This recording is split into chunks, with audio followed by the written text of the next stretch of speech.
Still jamming to the beat, aren't we, Larry Holder? Always, man. I'm ready to party. Let's go. I mean, that is as exciting as a timer as I think, I've seen. So here we are, Dattitude episode number 175. We made 175 episodes. It's Friday, October the 6th. It's Saints Patriots. We've got all kinds of stuff to talk about. We're going to spend most of the show talking about Saints at Patriots in our preview and what we think. And we're going to touch on the NFL, especially Cowboys 49ers coming up in a little bit. Larry Holder, as he is every Friday morning during the NFL season, is here. What's going on, my friend? Look, I've already been to Gretna Fest and back. Really? I've already eaten fried Oreos, and like it's ready to go. Such are the perks when your wife is a big wig at Fox 8 and you're on the show over there and you're like doing all kinds of special stuff, Oh, man. I just had to walk too far. Like they didn't give me like, hey, just pull in and park. Like I had to walk like 3 blocks. Well, from what I understand, tomorrow and Sunday are going to be the days to go because the weather's going to be like, we haven't felt in 6 months. Well, it feels great right now, actually. And right. Here's the sad thing. I would want to see Trombone Shorty the most, as my affection for Trombone Shorty. And yet he doesn't play until tonight at 10 o'clock. Like I'm going to be way asleep because I'm old now. You're going to be asleep at 10 o'clock on a Friday night? The week's over, man. The battery's drained. I got to look. I rest. I got to rest until Sunday. You're not going to be watching me on VSN calling St. Charles and Abbeville tonight? I mean, if you give me some more fried Oreos, maybe I will. Maybe they'll have to lace them with some coffee. Let's talk about the Saints and the Patriots. Look, both of these teams have major issues right now. The Saints started off great. Well, great comparatively to now, 2-0. They've dropped 2 in a row. We were both wrong last week. We thought they would bounce back in a big way against a team that's, frankly, I don't need to see a game. I know the Saints are better than the Buccaneers. That just because they lost 26-9 doesn't mean they're not. You could say the score is whatever it is, but look, this Saints team is underperforming, Larry Holder. I don't know if it's coaching staff. I don't know if it's Derek Carr coming back too soon, which was dumb. We'll talk about that in a little bit, but what is it? What is it? Just a combination of a whole plethora of things? It has to be. I think even you saw toward the end of the game, just energy level, particularly someone like Chris Olave kind of mailing it in, right? Which I wouldn't expect to see that from him. So I feel like it's not just one thing. Like people ask, I'm sure people ask you, people ask me, what is it? Is it Derek Carr? Exactly. Is it Pete Carmichael? Is it this, that, and the other? It's all of it. It really is all of it. Like the run game, you can't run the ball effectively. Like Alvin Kamara, he had 20 touches or so, 25 touches. And what was less it? Than that, I think. He had 13 catches. 13 receptions for 33 yards. One of those receptions was for 10 yards. 10, that's right. So he had 12 of those receptions went for 23 yards. That's pathetic. I'll just put it to you this way. Derek Carr, 5.5 yards per completion. That is the worst rate of any quarterback in any game since 2021. Wow. So that is bad. Bad. Well, what's even worse is through the third quarter, and this, it was so bad, it stuck, it jumped out and stuck in my mind, and I have not been able to forget it. I think maybe that's why I was sick Monday and Tuesday. I don't know. But after 3 quarters of football, 16 completions, 78 yards. That's unheard of. That tells me the dude, they went into the game. Here's what I don't understand about this coaching staff, and here's why I have so many problems with this coaching staff going in. That your quarterback, they obviously knew that he wasn't going to be able to throw the deep ball. He tried once to Olave, wide open, should have been an easy touchdown, couldn't even come close to him. They knew this was going to happen. Why would you start him? You have to throw little short dump-offs like a la Bobby Hebert back in the day in Jim Mora's offense, Carl Smith's offense. I don't understand. They knew this was going to happen. Why would you even think about using him there? I totally agree with you. And obviously Tampa knew because they dared him to do it. Exactly. And they couldn't do it. And so they were able to key in on anything short, and they knew it exactly to the T. And here's also the thing, though. I'm not going to discount what happened on defense. Baker Mayfield had a better game than Tom Brady ever had in a Bucs uniform against us. That's insane. That is, and didn't we have a kind of a question last week about, is Baker Mayfield the best quarterback in the NFC South? If you look at it right now, there's no question he is. Like, that's, and we're a quarter of the way through the season. Yeah, and that's so not at some point you and me would have certainly said. And I do league-wide look at quarterbacks every week. I really monitor that and dive hard into that topic. And right now, Baker Mayfield, in some of these advanced metrics that I use, he is a top 7 quarterback right now in the NFL. That ain't gonna last. Look, as Dennis Henderson. That's why I said right now. We're going to show this comment in just a minute, as Dennis Henderson just did, and I'm going to show the comment in just a moment. You are free. We would love to have your comments. We had a ton of them last week. We had comments from Australia, Abu Dhabi, and Araby last week here on the show. So all foreign lands. We dare you to try to do that again. If you're watching on Facebook or YouTube, just type a comment into the stream. It will show up here. We'll show it on the screen. Dennis, these are the comments that I normally would balk at and roll my eyes at. But you know what? I 100% agree with Dennis Henderson. This coaching staff must really hate Jameis Winston to not you. Why would you not play you have a $7 million backup quarterback? And look, there they go again. The numbers just drop off like flies. As soon as I bring up the name Jameis Winston, I can't watch this, can't listen. I can't hear that name, Jameis Winston. Oh, la, la, la, la, la, la, la. I'm not listening to it. I mean, it's not just the coaching staff. I don't understand the contempt for Jameis Winston. It is mind-boggling. Use Jameis Winston. At least if your quarterback, that's the starter, is banged up, and you know it. And so, that's the thing. I'm with you. You and me. It's funny. As soon as you texted me, probably 2 hours later after we finished this last week, and you were saying how Derek Carr was taking snaps. I almost thought maybe they were just doing that just as gamesmanship. I did too. and it was a ploy. And it just shows you that was a faulty strategy. Like, yeah. I don't understand it. And so here's the thing. Okay, I know we're harping on all this. At least the team you're playing this week has bigger quarterback issues. Yes, they do. Like, Derek Carr is healthy. He's going to be your starter. And New England, they don't know what they're going to be right. doing right now with Mac Jones and Bailey Zappi, because it's going nowhere fast with New England.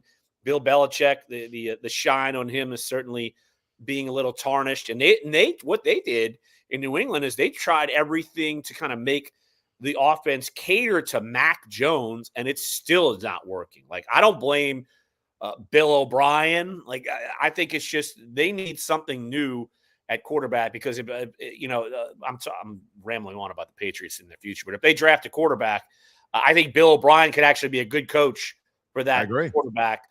It's just not Mac Jones. He's just not going to cut it there. And so this is a prime opportunity for a Saints offense that's been sluggish. New England's defense obviously gave up a ton of points last week. This is a prime spot for the Saints to kind of rebound. Maybe Derek Carr's a little healthier, rebound, and get this thing rolling.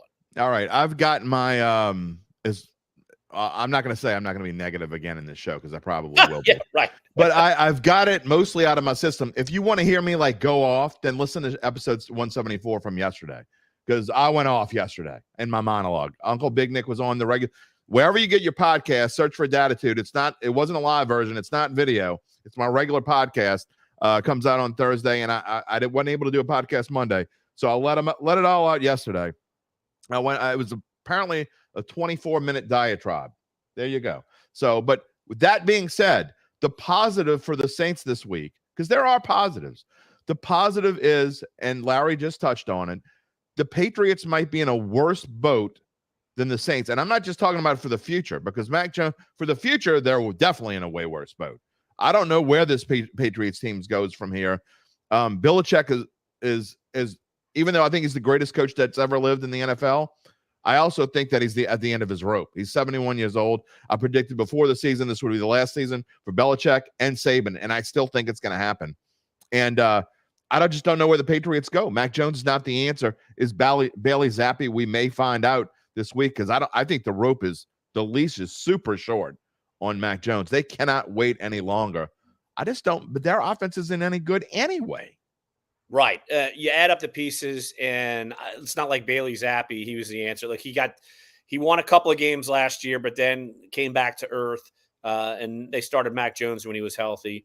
And you would think Ramondre Stevenson would be that kind of difference maker back, and he hasn't been that. But Not been. Teams can slow that down. Well, their offensive line has been banged up too. They have some names that should be better than what they're doing right now.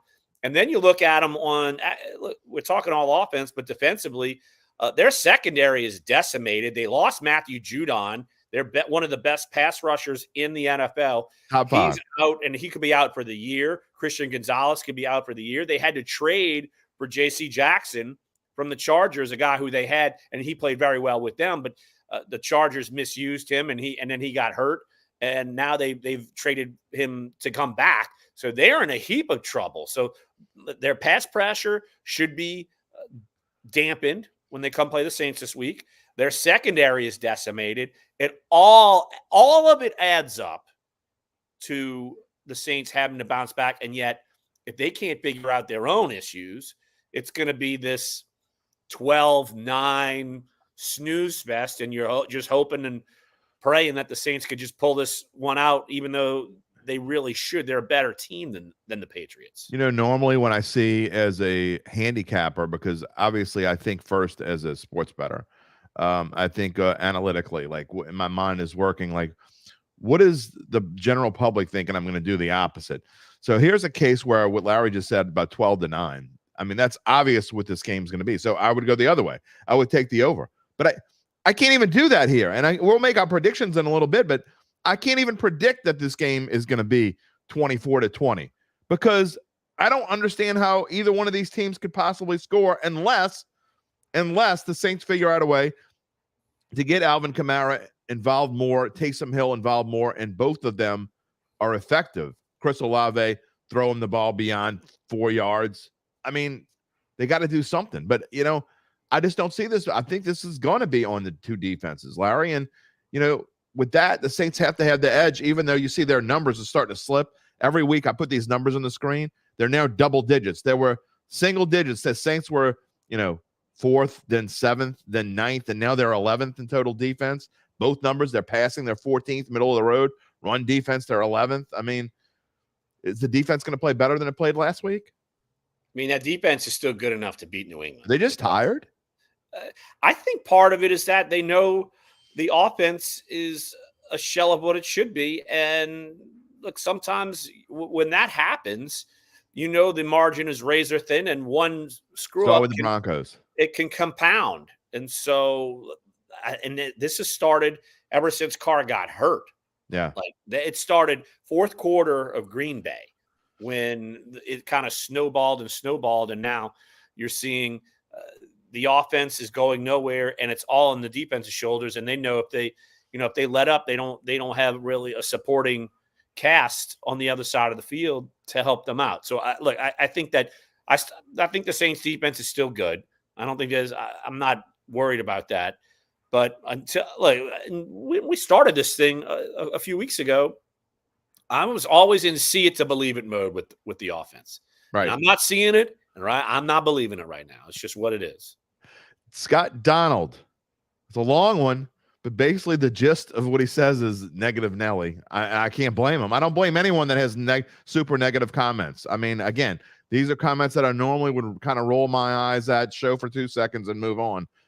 But he thinks Belichick will exploit the offensive line weaknesses.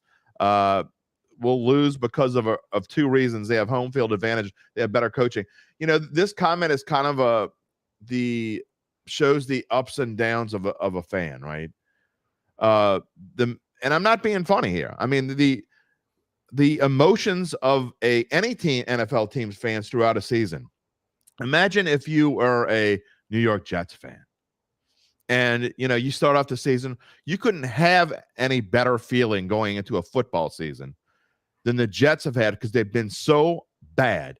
They just been awful. I mean, they haven't even been to the playoffs, I don't think, since Mark Sanchez was there.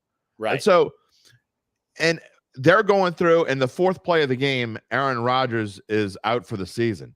And so now they got to deal with Zach Wilson. So what I'm saying is it could be a lot worse. You look at the Dallas Cowboys even. They were the best team in the NFL after 2 games of the year. They go to Arizona and lose to a terrible, I don't care what anybody says. They're not playing that bad. They're playing bad. They're not good. Arizona's not a good football team. They're not terrible. They're not good. They're not terrible. We'll see this week. My best bet of the week is Cincinnati, by the way. Whoa. Okay. But beyond that, though, what I'm saying is the Cowboys fans probably are like, oh, my God, we lost to the Cardinals. We really do stink. Dak Prescott stinks. And then they come back and blow.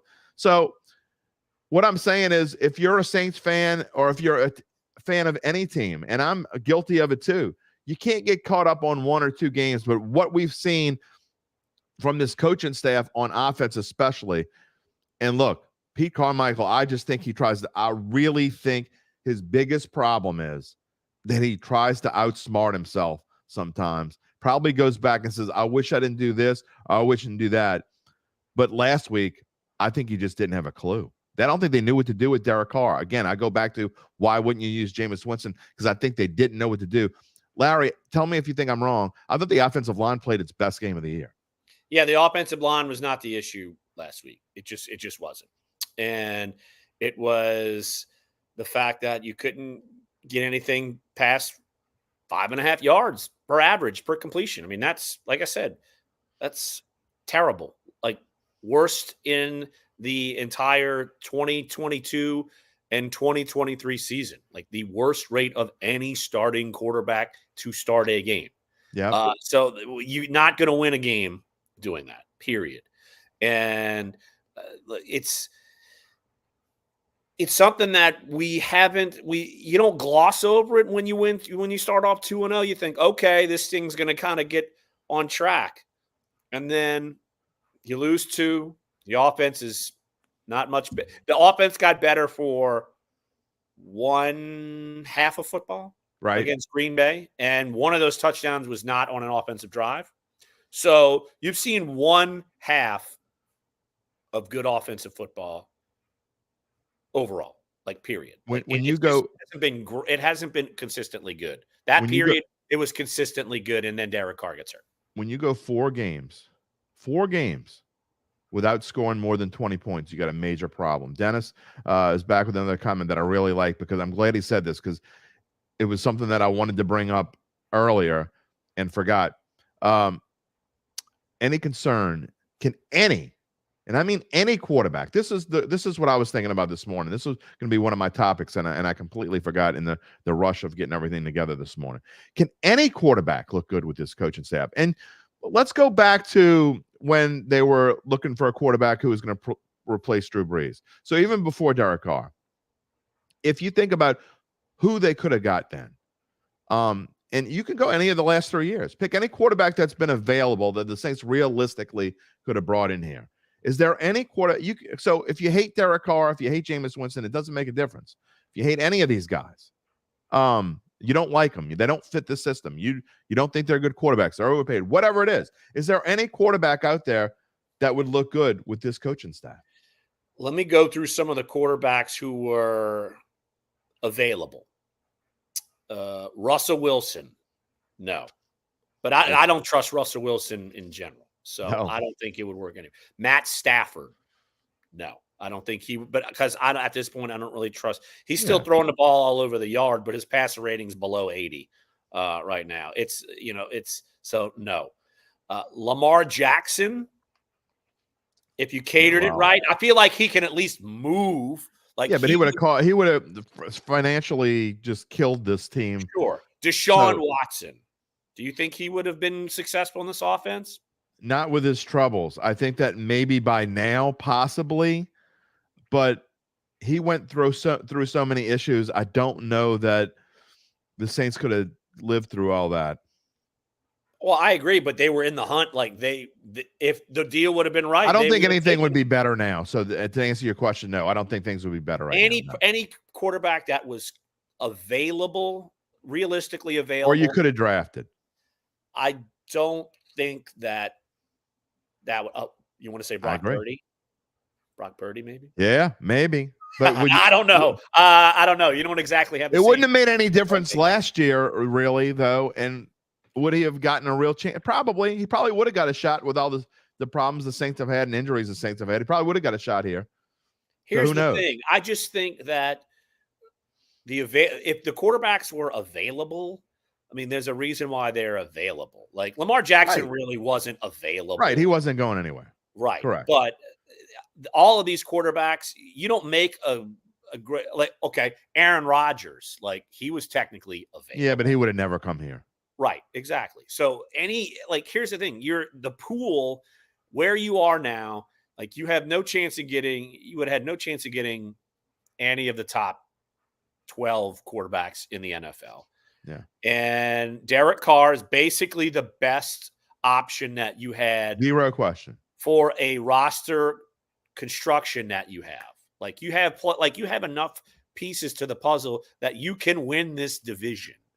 And instead of starting backwards, like you with a rookie quarterback and trying to develop that player, I mean, it's kind of crazy to think, but I think the Texans are actually on the up and up. They might have the best one with C.J. Stroud. He's been that doesn't matter. Early, he's getting it done against teams that can hang with or beat the Saints. Like this is also an NFL show, so let me ask you. You're Larry, by the way. Whoever doesn't know this, Larry Holder, who obviously is a native New Orleanian, lived here his entire life and worked for the Times-Picayune for a while. We worked together.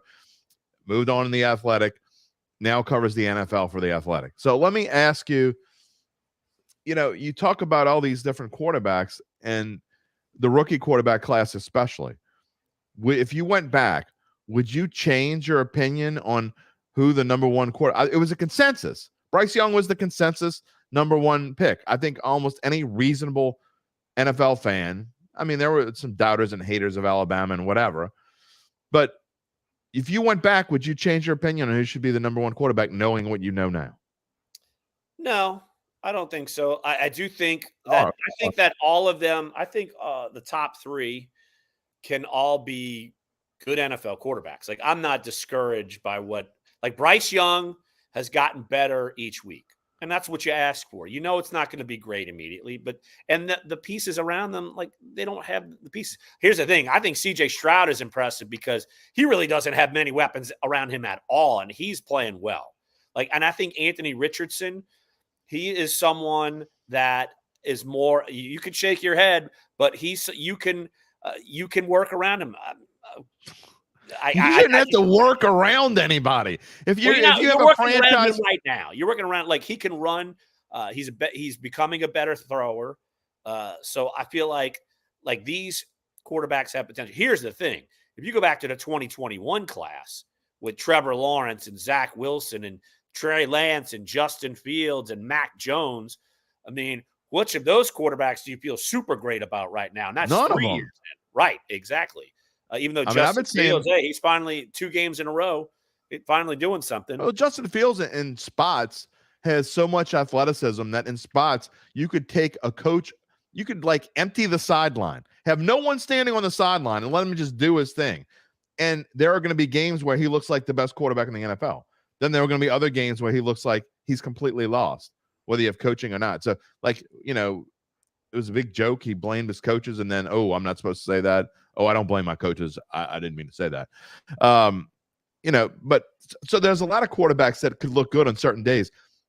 I'm talking about if you're going for a franchise, and maybe I joke about Ohio State quarterbacks. C.J. Stroud could be good. My point is we can't tell anything by 4 games. Okay, that's my point. I mean, if you were a general manager and you were the Panthers GM and you make this trade and you go back and you say, you know what, I'm going to change my opinion. I have the capability. I could pluck C.J. Stroud from the Texans if I want to right now. You should be fired. You should be fired if you change your opinion after 4 games. That's just my opinion. Yeah, I'm not changing my opinion. Look, I do think, though, that all 3 of those quarterbacks can be successful in the NFL. That's the thing. And, it's I'm curious to see if you get more pieces around Stroud in the future, and he becomes better. I just think the coaching fit there is good too. Yeah. Like I think D'Amico Ryans, it could. Be I agree with you wholeheartedly. So I think that could change the culture there. You want to talk about the coaching class of 2023? Forget about the draft. I think D'Amico Ryans is going to be the reason why the Texans win football games. I'm nothing against CJ Stroud. I certainly think he can be a legitimate NFL quarterback. And I said that in the beginning of the year. I don't think he's going to be better than Bryce Young.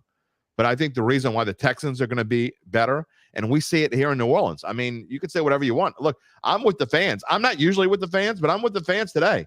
Sean Payton and Drew Brees built a winning culture. Super Bowl, NFC Championship game, 12 wins this season. Fans expect more. Playmakers are there. I don't disagree. They're there on both sides of the football. Dennis Henderson back again. I don't really think this staff is capable until Allen changes his coaching staff. He's not gonna.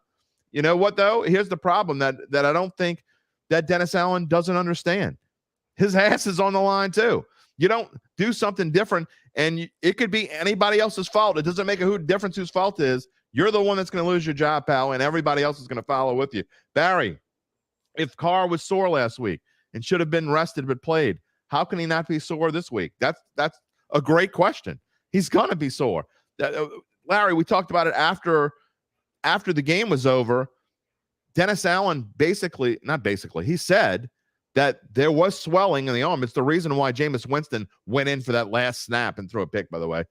Went in for the last snap because Derek Carr was hurt. You didn't know until the last offensive play of the game that your quarterback's arm, who has a sprained AC joint, who couldn't hit the broadside of a barn with a beach ball, you didn't know that he was going to be sore or hurt? I mean, is he going to be better this week? Does that heal in a week? I think part of it is that they were wanting to trust what the quarterback was telling them. I'm sure he's pushing to play in the same sense that Drew Brees pushed himself to play when he was banged up throughout his career, and they still won football games and this, that, and the other. And so they felt like maybe he could do it. Like, I'm just trying to rationalize this. Here's the thing. Like, everybody knows the offense is stale. Dennis Allen is not – I would not expect him to be fired after this year. So there's a fall. I don't either. There's a fall guy, and it's going to be Pete Carmichael. And they need – look at all the younger offensive coordinators kind of in the league. Like, you need something fresh. Like, I feel like this is not fresh anymore. And I think the Saints need something fresh, some fresh ideas outside of the building. You've had the same sort of – I know they learn – you always adapt and learn throughout the way, but you need something fresh. I mean, like, how many people heard of Ben Johnson before he went to the Lions? Like, those who were really, really, really in the know, how many people knew that? Like, Jane Steichen. Exactly. All these coaches, like, they're not household names. And so now they're getting chances to either be coordinators and then elevated to coaches. So you need some fresh ideas, really. And I think that's the next step. Like, and it's not going to happen during the season. Like, that would be too chaotic for a team where you have a lot of veterans and you have a chance. You're still one game back in the division. Yeah. Your schedule's favorable still. Like, you 100%. Can still go out and win football games and figure it out. But no matter what they do this year, I think you're going to need a fresh start next year. Here's the thing where I won't agree with fans. I mean, I can't agree with fans 100%. I just can't. It's not in my nature. I actually think Dennis Allen, all this bashing that I've done, I think Dennis Allen actually has it in him to be a good coach. He just needs to be surrounded by it. I mean, this organization, this franchise is so loyal to a fault. I go back to what you said about a minute and a half ago. Dennis Allen's not going to be fired after the season unless the only way he's going to get fired is if they go like 6-11 or worse. And they're not going to go 6-11 or worse with this schedule. I would be floored if this team goes 6-11 or worse with this schedule. There's a reason why Vegas set their over-under win total at 9.5 before the season. Even as bad as they were last year. It's not that a whole bunch changed. They got a new quarterback. New quarterback you can't put lipstick on a pig. Okay. So there's a reason why Vegas, who knows what they're talking about, put it at 9.5. This team I think the floor for this team is 7-10. Realistically, I think it's more like 8-9. Okay. So those of you who want Dennis Allen to get fired after the season or during the season. It's definitely not happening during the season. Okay. So will he make changes? Will he not be stubborn? But, Poppy's right. And I said it yesterday. He's not going to get another coaching gig. If he doesn't succeed here and he can't make this team a winner and they don't go to the playoffs and they don't get back to some semblance of what they used to be, he's never going to get another coaching job. I think he's smart enough to know he needs to make changes, and he's not going to have to be forced to make changes. I agree. Remember back like 2016, Sean Payton had to make changes and fire some of his best friends in coaching because they forced him to make the changes. Like, Joe Vitt wasn't this – he's not game planning and all, but they had to fire him. Like, they had to make changes throughout the staff. Otherwise, Sean Payton was going to be the fall guy. And so, that's the way it goes. Especially with this organization. So there's no doubt changes will have to happen. And maybe someone like Ronald Curry elevates and he gets to put his stamp on it and maybe they give him a shot. But that's not happening now. Like, that will not happen now. That would happen next year. But I also think they need to be smart and look outside the building. And it's you don't think there's any chance that, and look, I don't necessarily think Ronald Curry is going to be the answer. We've seen him and he may or may not be, but I think at some point, if you keep scoring 20 points or fewer, you keep stinking up the joint with a $40 million quarterback that you spent in the offseason, who's here for 3 more years. Wouldn't you think at some point you would try it and see? I think you're going to during a season. I mean, during the season. I don't think that's the way they would operate. No, I just don't see it. This is not. Here's you know why. Right, the last time the Saints, and it's really the only time I can recall under, say, Payton, they switched coordinators was when they fired Rob Ryan, but you already had Dennis Allen in house. You knew he was going to be the next guy. Like, you brought him in there. Basically, Rob Ryan knew already the writing was on the wall. Like, we all knew after that Texans game with the bye week coming. We made jokes about it, but we all knew Rob Ryan was. It was a Washington game, but yeah, it was. Oh, Washington, okay. Yeah, but yeah, I mean, like I feel like I brought this up on the podcast before. I mean, in the locker room, the players knew. Like, that was my column. Like, after the game, it's over, and the players certainly they knew it. Like, they knew. I actually remember that column. Yeah, so it's certainly something that is rare that's going to happen, and I just don't. You don't. I mean, the offense has to be really, really, really bad for another month. And then here's the problem, though. Again, I go back to Carmichael has it in him because he's super inconsistent. Like, there are games when I watch him, like, you know what? That wasn't bad. I mean, and he outthinks himself instead of just, again, he didn't outthink himself last week. He was just awful. That last week was the worst. That might have been the worst game he's had ever. I mean, that was part of a coaching decision of deciding before the game they were going to use Derek Carr, and even when they shouldn't have. I mean, I don't care if you use Taysom Hill. If you don't like Jameis Winston, use Taysom Hill. I mean, that would have been better than what we saw last week. The point is, for the most part, when he's bad, it's because he overthinks things. We don't want to use Taysom Hill 2 weeks in a row because the other team's going to know we're going to use him. Well, who cares? You use him. It doesn't matter if the other team knows you're going to use him. He's effective. So do what's effective. And they haven't figured out how to do that on a consistent basis.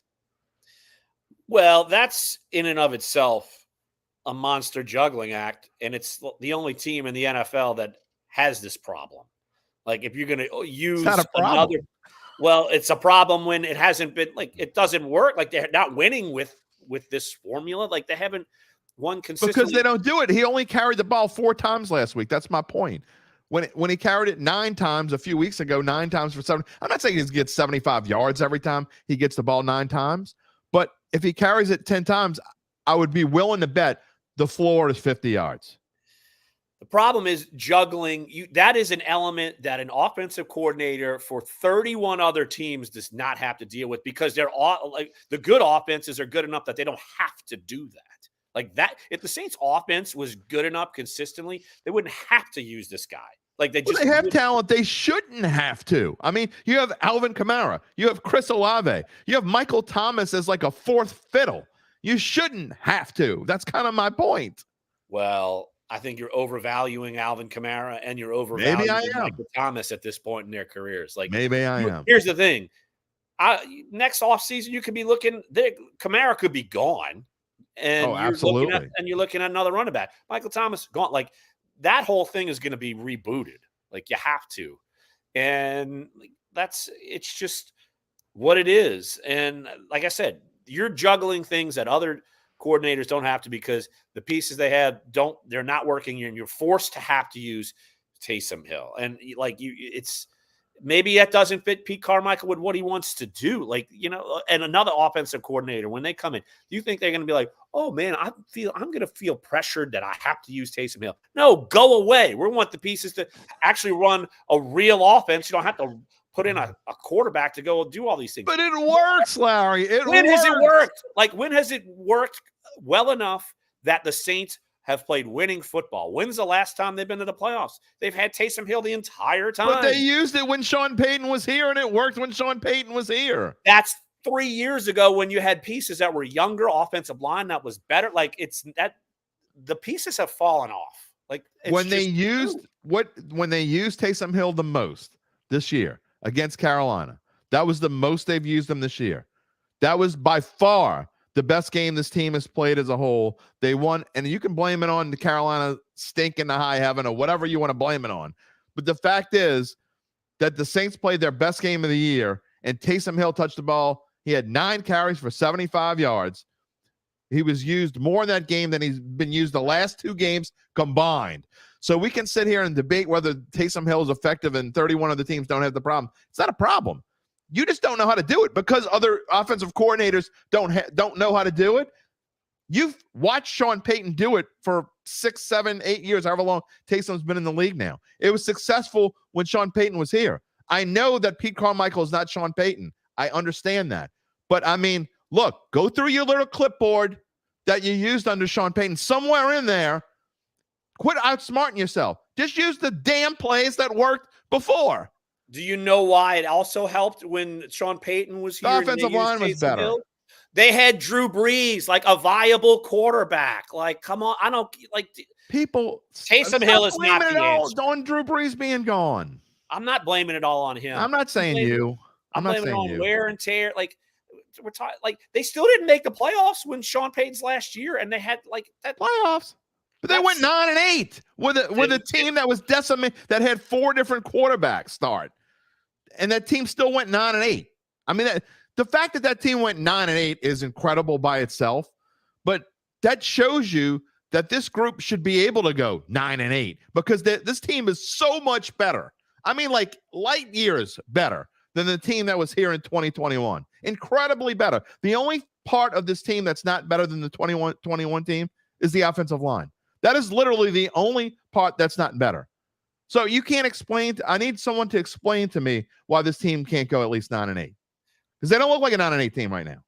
No, they look worse. But the fundamental Taysom Hill dilemma, the fact that you have to use him and you think you have to lean on him so much is a detriment, because that means all the other pieces are not playing as well. Like, you should not have to use this guy. Like, Patrick Mahomes and the Chiefs don't have to use a Taysom Hill. The Eagles don't have to use the 49ers. They don't have to use a Taysom. Like, the fact that the Saints have to do that to even be sort of successful. 49ers have Christian McCaffrey. They have Deebo Samuel. Deebo Samuel is pretty close to I mean, he's not obviously a completely different style, but Deebo Samuel's fairly close to a Taysom Hill. Kamara's being paid like McCaffrey, and he's nowhere near McCaffrey. That's a problem. Yeah. That's the fact that I could rattle off every good team in the NFL. They don't need a Taysom Hill to be average.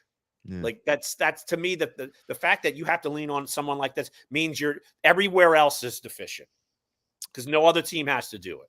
We have successfully depressed this crowd. I guess I'm not Team Taysom, am I? I guess I'm not. I guess that's okay. He's going to come after me, man. I love differing opinions. I mean, I don't agree with you, but it's okay. I could see where you're coming from. I think it's certainly it's a reasonable, thought through opinion. I'm fine with that. I just don't agree with it. I just think we have a moron who holds a clipboard who has no business being an offensive coordinator in the NFL. And I can't believe I'm on the side with the fans, but he literally has no business, like zero business, being an offensive coordinator in this NFL. And he might be the nicest guy on the planet. He might be a guy I would love to go hang out and sit with and have a beer and watch a football game. And he can tell me, look, this X should be here. This O should be here. He probably knows that much. But good God, I don't care if he's a nice guy. I can't watch this crap anymore. I will say that he should not be a play caller. Okay. I think I'm that's okay with that. Because obviously he was the offensive coordinator for a long time. And, but still, it's different. Well, another example. It's hard to watch. Another example. The Commanders. Eric Bieniemy is now calling the plays, and he was behind Andy Reid for forever.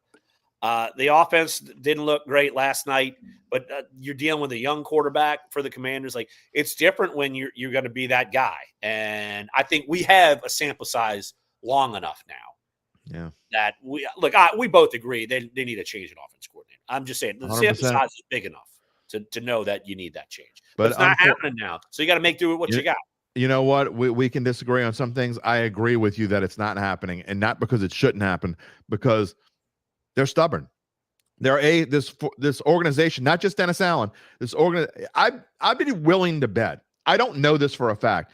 If I were a fly on the wall, I'd love to be a fly on the wall in this conversation, but I'd be willing to bet if Dennis Allen, and they may have had this conversation, if Dennis Allen went into Mickey Loomis's office and sat down, and they sit down and drink tea together every Tuesday morning. I have no idea.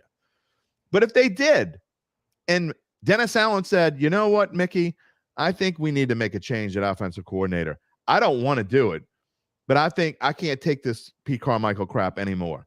I'd be willing to bet it's at least 50-50 that Mickey would say, no, let's hold off, because this organization doesn't do things like that. They are I've said this a bunch, especially this past week.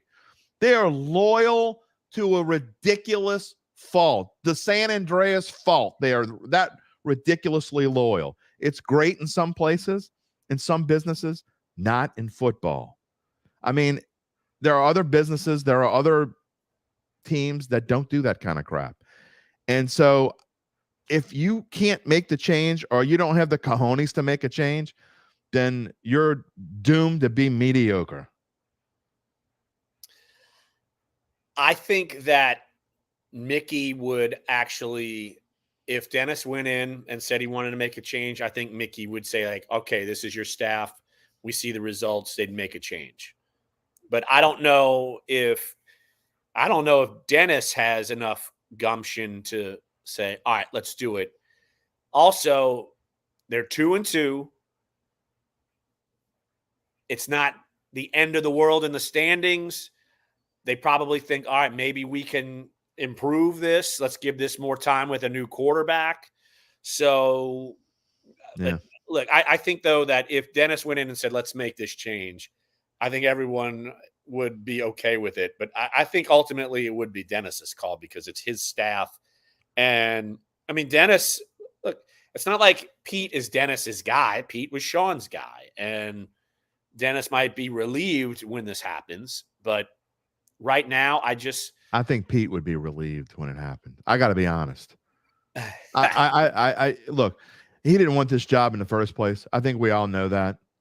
I got to think that at some point in the near future, if this doesn't get better, and I'm not talking about for one game and you put Band-Aid on it and whatever, but I think if it doesn't get better, I'm going to be honest. I think the dude, coaches who say they don't watch stuff and they don't listen to stuff are liars.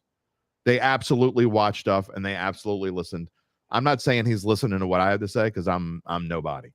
But I'm just saying, in general, when you listen across the whole, it's not just me saying it now. There's a lot of people saying this week that Pete Carmichael is a problem. And so he hears it. And I think at some point in the near future, he's not going to care. I mean, it'll be a relief at some point. He'll be able to go home. If they fire him, dude's going to have plenty of money. Again, he didn't want this job. If it happens, I just think that he'll be fine and he'll be happy and can go off and back to wherever. He'll be in Denver. Well, wherever. Yeah, probably. And he doesn't have to be a play caller in Denver. He would be like a senior analyst, because Joe Lombardi's already up there as the offensive coordinator, and they could just, hey, Pete, you want a job? And I'm just saying, cannabis is legal in Colorado. I'm just don't saying. think I see Pete as someone who's going to be hitting the No, ball. I'm talking about people that would have to watch that. They'd be more chill. Exactly. Oh, dude, we only scored 9 points today. Oh, maybe we'll be Denver's better actually next week. scoring points now. I mean, the defense is just atrocious. Dennis wants to know if Joe Brady's available. I don't think Joe Brady has a job right now, does he? I think he might. I think he's in. Look that up. Buffalo. Oh, well, there you go. He might be. Buffalo. He might be the quarterback coach. Okay. He's coaching Josh Allen. Does Josh Allen need a quarterback's coach? I don't know. Sometimes, yes. Yeah, he did in week 1. He makes some poor decisions at times that can. All right. This show is the quarterback's coach with the Bills. I was right. There you go. All right. This show is going on a lot longer than I expected it to. Us two ranting. I know. Look, I didn't expect this to be a 46-minute rant show. I really didn't, because I thought I got the ranting out of my system yesterday, but it just kind of evolved into that. Gundam says Derek Carr doesn't fit the system Carmichael is running. I don't agree with that. Drew, that's okay. Again, we can have differing opinions. I show them whether I agree with them or not. Drew Brees was a subject master expert. That's true. And student of the Peyton and Carmichael system. Carmichael has no system. It's exactly. System, and they're trying to run that. What about Breeze for offensive coordinator? He definitely doesn't have a job right now. I mean, besides all the businesses that he owns. He plays pickleball. That's his job, I guess. Actually, he doesn't play. He just owns it. No, but I think he plays too, doesn't he? He was talking about playing. Yeah, he plays. I'm glad John McEnroe had to show him. Sorry. I'm sure you could kick his ass. And I've never touched. I know, but that doesn't matter. You're a tennis stud. I'm willing to bet that I could pick up a pickleball battle and be real good real quick. Yeah, I think you would be fine.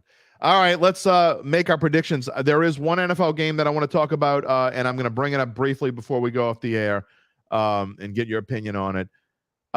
Saints, Patriots, all of what we just said. I've been bashing them for 45 minutes. I'm going to go first this week. Maybe it'll change things up.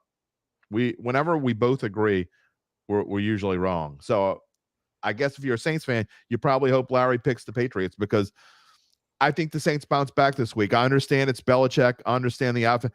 I got a feeling the offense is going to play much better this week, although that wouldn't take much. I think you see Kamara involved more. I think Carr will probably look a little bit better, I guess. That sprained AC joint. Will accuracy get better? I have no idea. But I just think the Saints as a whole will play better. I think they will be more focused. I think the defense will play better. I think Mac Jones is a god-awful mess, and I think we see Bailey Zappi in this game. Saints win it. I can't predict a higher score than I would like. I don't think the Saints get to 21, but I think they win it somewhere along the lines of 20-13. Well, I will say they certainly tried to involve Kamara a lot last week. He had 24 touches. Like, that's probably maxing out of what you're probably going to give Kamara last week, and it was not good. And so, look, do you want to get you want him to be more effective? Like, involved. He's involved. I just want him to be more effective. I'm curious to see that. But look, as much as we've been talking about philosophy, this, that, and the other, I just told you earlier on the podcast, Matthew Judon out for the year, basically. Their secondary is decimated. Yep.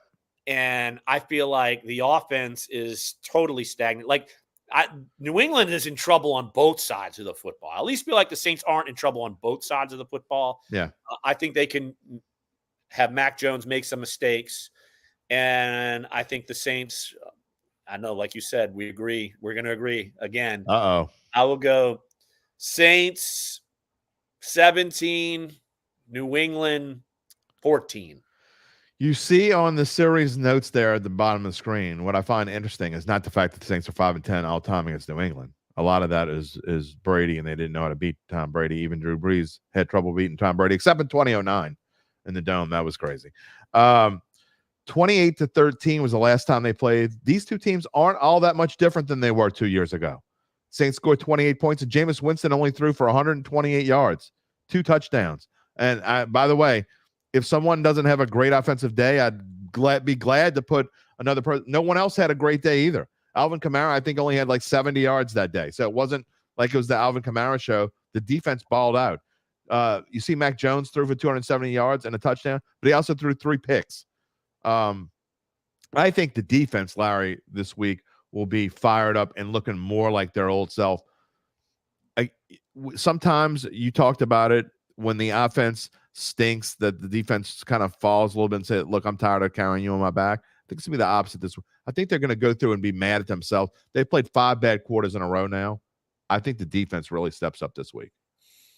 I just think that the New England offensive line is not playing as well as it should have. The quarterback is a problem. They're not running the football super great, like all of it. Like I said the same sort of things last week. Oh, it all adds up that the Saints should win. But maybe this week that comes to fruition. Like I just you sound like Jim Mora. We didn't run the ball. We didn't try to run the ball. I mean, at least I was talking about New England. So yeah. Okay. Didn't do diddly poo. All right. Well, before we go off, less than a minute. Dallas and San Francisco. I think almost everyone thinks that these are the 2 best teams in the NFC. I guess there are some stragglers who probably are still thinking Philly could be the best team in the NFC. I think it's Dallas and San Francisco.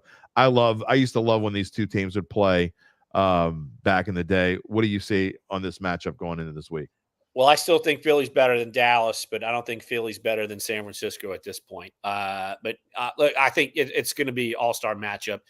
And, I mean, the fact that you can mix and match with McCaffrey and Samuel and Kittle. I just think that the 49ers defense can present some problems.